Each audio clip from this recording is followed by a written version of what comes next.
Hello everyone, प्यारे बच्चों, I welcome you all to our learning platform Molding Minds. And before starting our worksheet I want to tell something about our channel.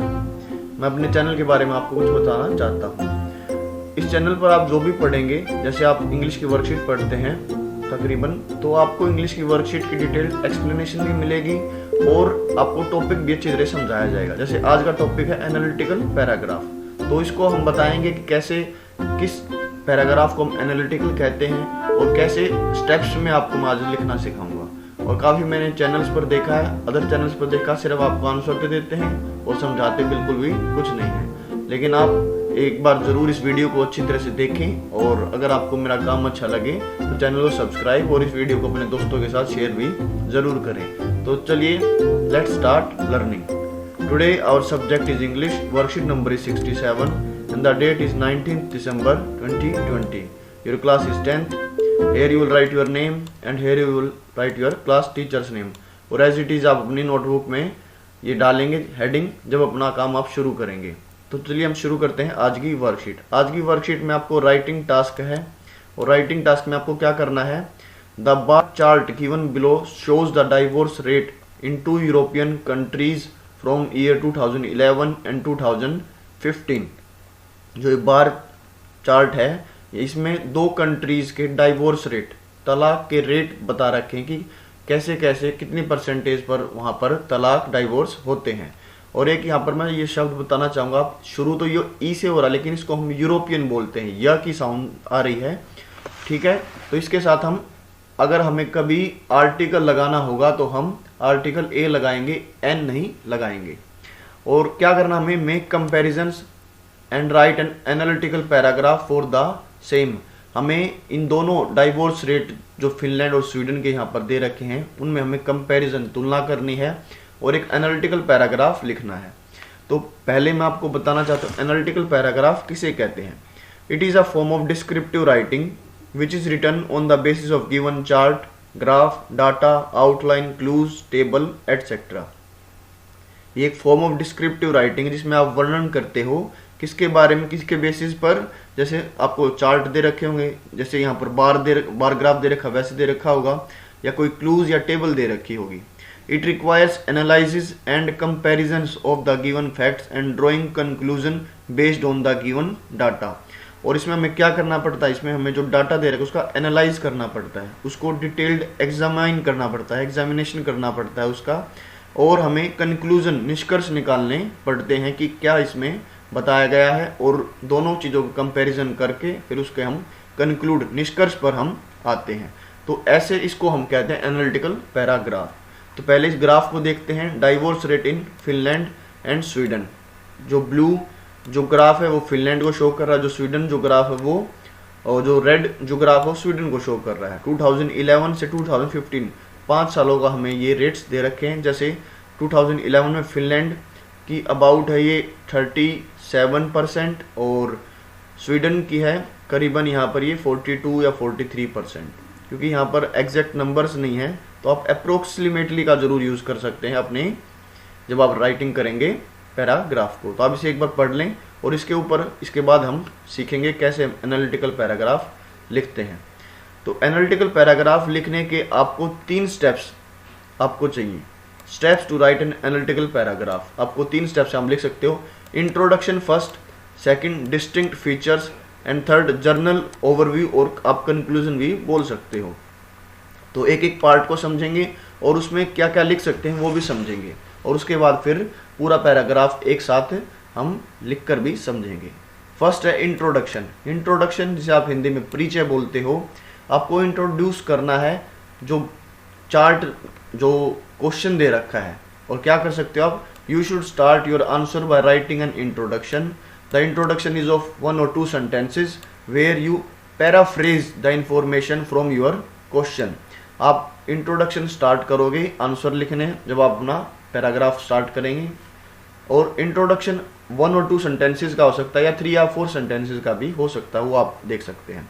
जहाँ पर आपको paraphrase का मतलब हो गया आपको ब्रीफली, संक्षिप्त में डिस्क्रिप्शन, ब्रीफली आपको व्याख्या करनी पड़ेगी the information from your question, आपके जो क्वेश्चन में इंफॉर्मेशन दे रखी है। जैसे क्वेश्चन में बता रखा कि डाइवोर्स रेट है 2 यूरोपियन कंट्रीज के, तो आप स्टार्ट कर सकते हो। You can start your introduction like this, आप इस तरह इंट्रोडक्शन अपना शुरू कर सकते हैं। Divorce means the ending of a marriage bye a legal process. पहले मैंने एक लाइन में सिर्फ ये बताया है कि डाइवोर्स का मतलब क्या है। डाइवोर्स का मतलब है एक शादी की समाप्ति एक लीगल प्रोसेस के द्वारा। This bar chart provides information about the percentage of divorces in Finland and Sweden between 2011 and 2015। इस बार चार्ट में हमें इंफॉर्मेशन प्रोवाइड कर रखी है, बता रखी है, हमें दे रखी है किसके बारे में, फिनलैंड और स्वीडन की परसेंटेज दे रखी डाइवोर्सेस की 2011 से 2015 के बीच में। इसके बाद आप सेकंड पॉइंट लिखेंगे डिस्टिंक्ट डिटेल्स। डिस्टिंक्ट मीन्स विशिष्ट, स्पेसिफिक, पर्टिकुलर डिटेल्स जो आपने यहाँ पर इस फिनलैंड और स्वीडन के जो बार चार्ट में आपने पढ़ी है। आफ्टर वी हैव, ये काट लेना आप, after we have written the introduction लिखने के बाद it is time to give the distinct details. अब समय है कि हम डिस्टिंक्ट डिटेल्स, जो विशिष्ट, पर्टिकुलर, स्पेसिफिक डिटेल्स हैं, वो हम दें। इन द सेकंड पैराग्राफ, दूसरे पैराग्राफ में, you can analyse and compare the data given in the graph. आपको एनालाइज करना है, कंपेयर करना है। एनालाइज का आपने पहले ही बताया था, आपको डिटेल्ड जो चीज़ें दी गई उनको एग्जामाइन करके अपने इसमें पैराग्राफ में आपको लिखना है, और आप कंपेयर भी कर सकते हो दोनों कंट्रीज के रेट्स को। व्हेन गिविंग डिस्टिंक्ट फीचर, जब आप डिस्टिंक्ट फीचर्स दे रहे हैं, you have to write exact numbers, percentages and include as much details as you can. आपको एग्जैक्ट नंबर या परसेंटेज लिखनी होगी, और जितनी डिटेल आप दे सकते हो वो आप इसमें लिख सकते हो। उसके बाद पढ़ते हैं you can give distinct details like this, और आपने जो सेकंड जो आपका पैसेज होगा आपके पैराग्राफ का, वो आप ऐसे शुरू कर सकते हो। Sweden's divorce rate was about 45% in 2011, being higher than Finland's rate by approximately 8%। क्योंकि हमें इसमें अच्छी तरह से बिल्कुल बता नहीं रखा है, तो हम अप्रोक्सीमेटली का जरूर यूज़ करेंगे कि जो स्वीडन का जो 2011 में जो रेट है वो लगभग 45% के पास है, और वो फिनलैंड के रेट से 8% ज़्यादा है, ऊपर है, हायर है। Then it rose to almost 50% in 2012, और जो स्वीडन का जो रेट है 2012 में, रोज माने राइज की सेकंड फॉर्म है रोज, क्योंकि ये जो सिचुएशन है, ये जो रेट्स हैं, ये हमारे पास्ट टाइम की दे रखी है, तो इसलिए हम पास्ट टेंस का इसमें यूज करेंगे कि जो सिचुएशन है वो 2012 में 50% तक पहुंच जाती है। हाउएवर, फिर भी the figure showed a gradual decrease to about 47% in 2013 and continued to decline steadily to end of the period, reaching 45% in 2014 and hitting a low point of about 37% in 2015। लेकिन क्या हुआ, उसके बाद जो फिगर है वो एक शोड अ ग्रेजुअल, मतलब ग्रेजुअल मीन्स धीरे धीरे डिक्रीज करती है, 50% से 47% पर आ जाती है 2013 में, कंटिन्यू टू डिक्लाइन स्टेडली, और जो उसका जो नीचे जाना रहता है जो रेट का, वो डिक्लाइन, वो घटता रहता है इवन रेट में। स्टेडली मीन्स इवन रेट में, मतलब आराम आराम से वो घटता रहता है to the end of the period, reaching around 45% in 2014। 2014 में वो 45% तक पहुंच जाता है, और 2015 में तो हिटिंग अ लो पॉइंट, बिल्कुल सबसे निचला पॉइंट इन दोनों कंट्रीज के बारे में बताया गया है, वो 37% तक पहुंच जाता है। सेकंड थर्ड हम पैसेज में लिखेंगे फिनलैंड के बारे में, फिनलैंड के बारे में एनालाइज करेंगे, कंपेयर करेंगे।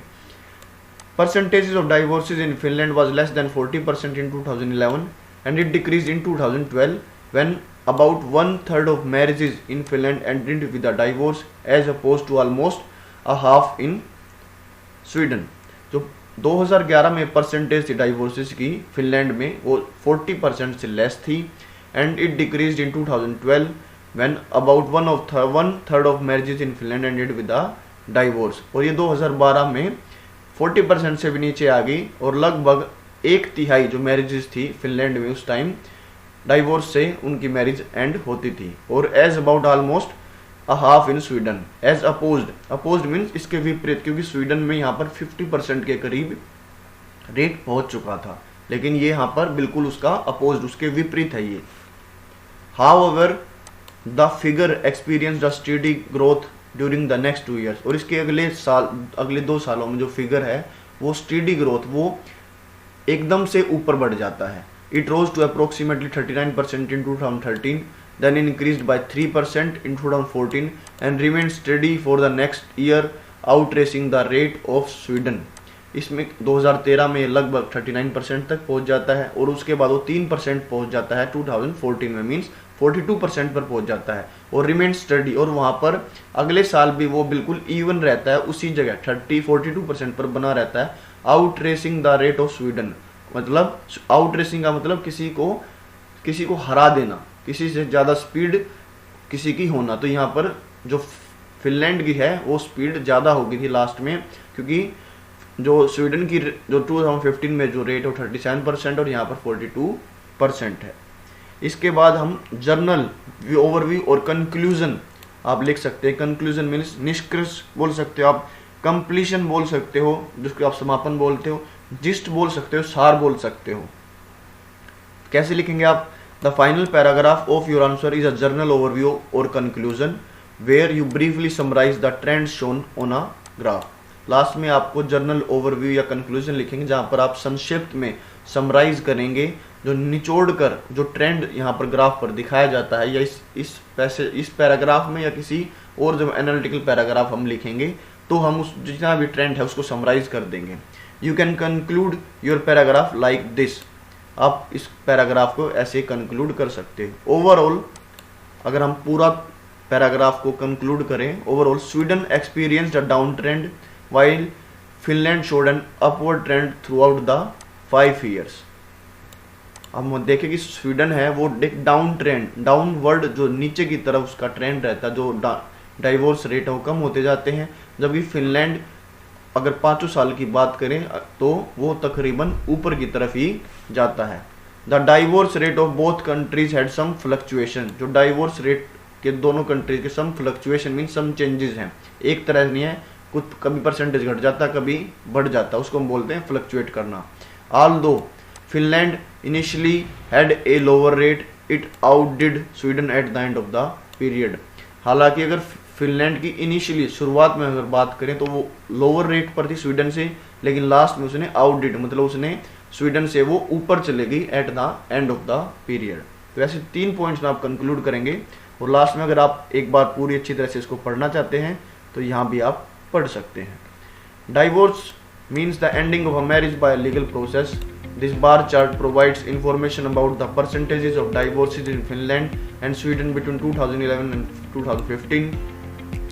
Sweden's rate was about 45% in 2011, being higher than Finland's rate by approximately 8%. Then it rose to almost 50% in 2012. However, the figure showed a gradual decrease to about 47% in 2013 and continued to decline steadily to the end of the period, reaching around 45% in 2014 and hitting a low point of about 37% in 2015. Percentage of divorces in Finland was less than 40% in 2011 and it decreased in 2012 when about 1/3 of the marriages in Finland ended with a divorce, as opposed to almost a half in Sweden. However, the figure experienced a steady growth during the next 2 years. It rose to approximately 39% in 2013, then increased by around 33% in 2014 and remained steady for the next year, outracing the rate of Sweden. Overall, Sweden experienced a downward trend while Finland showed an upward trend throughout the 5 years.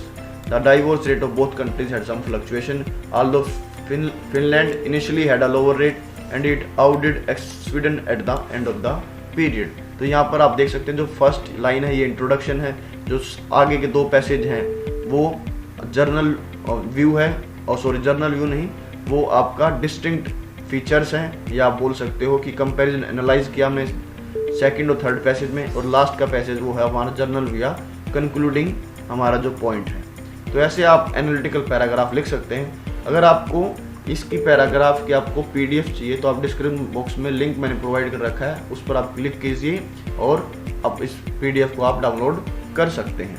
मैं आशा करता हूँ मैंने आपको अच्छी तरह से इसको समझाया होगा, और आगे भी कभी आप एनालिटिकल पैराग्राफ लिखोगे तो आप 3 स्टेप्स का ज़रूर आप ध्यान रखेंगे। तो यहाँ पर हमारी वर्कशीट खत्म होती है। लास्ट में आपको क्या मैसेज पढ़ने को मिलता है, wash your hands with soap and water regularly as shown in this picture. अपने हाथों को नियमित रूप से साबुन और पानी से धोते रहिए और कोविड-19 से अपने आप को बचाए रखें। तो यहाँ पर हमारी वर्कशीट खत्म होती है। And if you find this video और analytical paragraph helpful for you, then hit the like button, subscribe our channel, hit the notification bell, share with friends and keep watching and supporting our channel Molding Minds। जय हिंद, जय भारत। मिलते हैं आप सबसे अगली video में।